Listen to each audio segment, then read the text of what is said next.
Amb motiu del 150è aniversari del naixement de Ramon Casas, el Centre Artístic de Barcelona dedica una exposició als seus cartells i a d'altres de pintors coetanis de l'artista, considerats uns dels impulsors del modernisme català.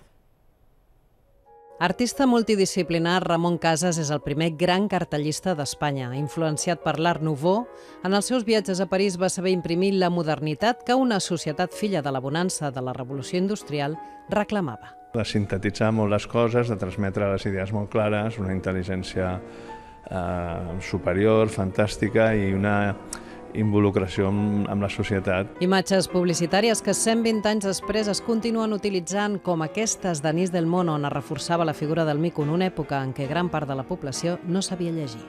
El Reial Cercle Artístic aprofita la vinculació de l'artista amb l'entitat per commemorar l'any Casas amb aquesta exposició única dedicada als seus cartells. L'any 1893, Ramon Casas es va vincular a la Junta de Govern, va formar part de la Junta de Govern, i 5 anys més tard, des que estava a la Junta de Govern, va ser nomenat vicepresident, a l'any 97. Aquest cartell, fet a 4 mans amb Miquel Utrillo, copsa el moviment modernista i són presents, a banda dels autors Rossinyol, Mir, Picasso i Pere Romeu, propietari dels 4 gats, símbol de la bohèmia, on es reunien.